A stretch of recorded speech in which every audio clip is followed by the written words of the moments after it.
Applying the smart skills of emotional intelligence is a game-changing performance choice.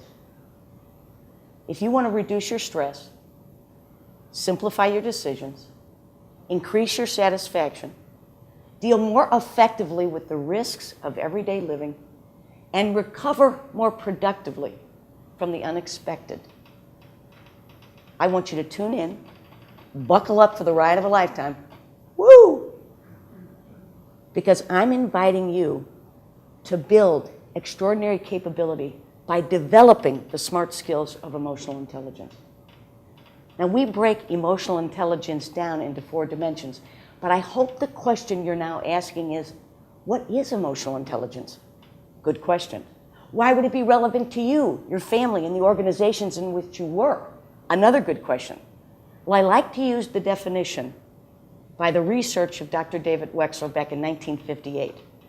He said intelligence is the aggregate or global capacity of the individual to act purposely, think rationally, and deal effectively with their environment. And let me repeat that. Act purposely, think rationally, and deal effectively with their environment. That makes for one powerful human being. And in my book, that moves you from having a competitive advantage with a lot of credentials after your name into being an absolute advantage. And that requires you to be present in your life.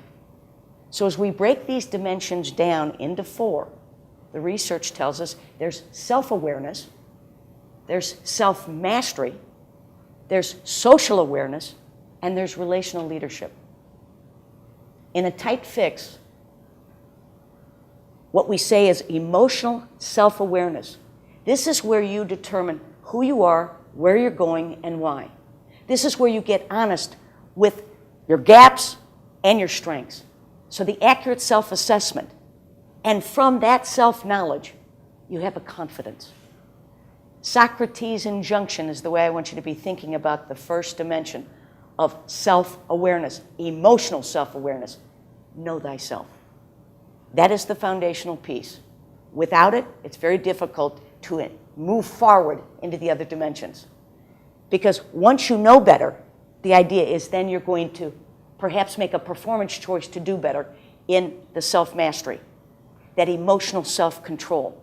The competencies in this dimension include your ability to produce results that inspire people, to have an emotional self-control, an adaptability, an optimism, and an initiative.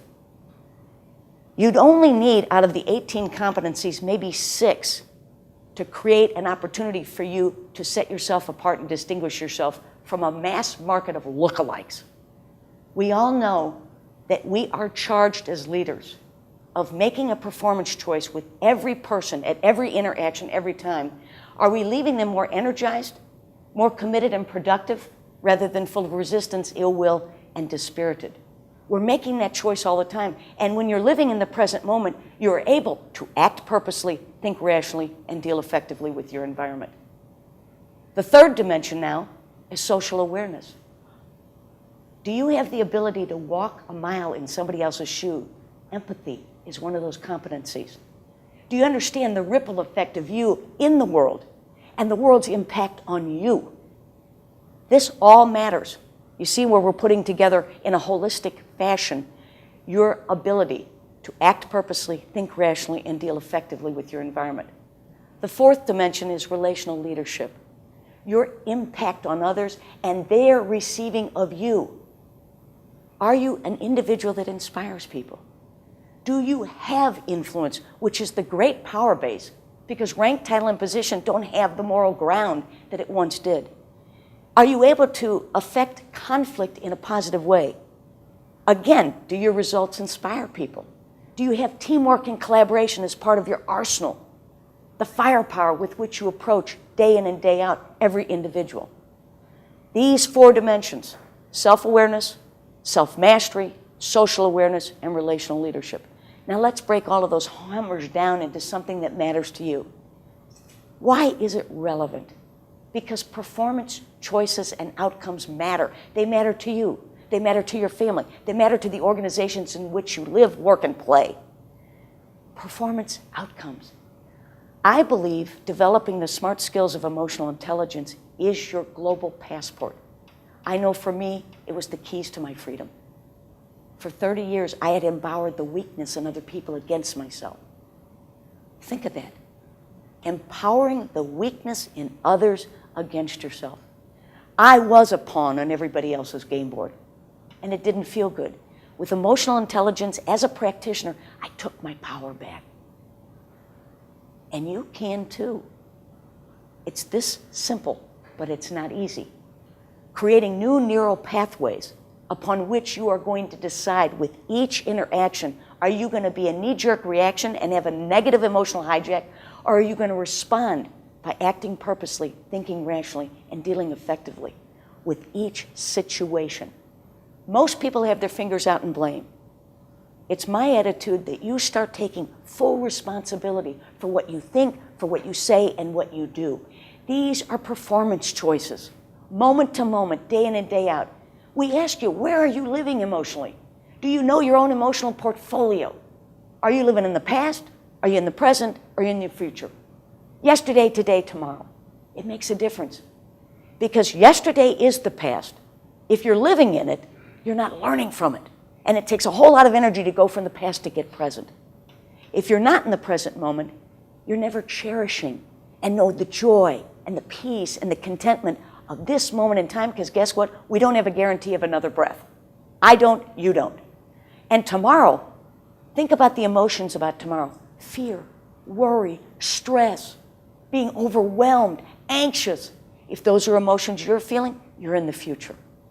What I'm suggesting to you is, by developing, learning, and practicing the smart skills of emotional intelligence, you have an opportunity to take your power back, live in the present moment, taste the wine, engage with human beings right where they are and in the season they're in. With that power, again, you're able to look at the world by reducing your stress, simplifying your decisions because you know who you are, where you're going, you know why. Once you know better, you're able to make a performance choice to do better.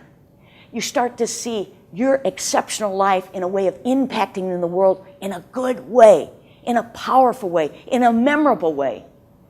And in the leadership relationships side of the equation, we all know people who have risen to the top by what they knew. But when we're in charge, our charge is to harness the collective genius of the people around us to get where we're going with and through them. And you cannot do that without building the exceptional capabilities of emotional intelligence. You might be asking a third or fourth question here.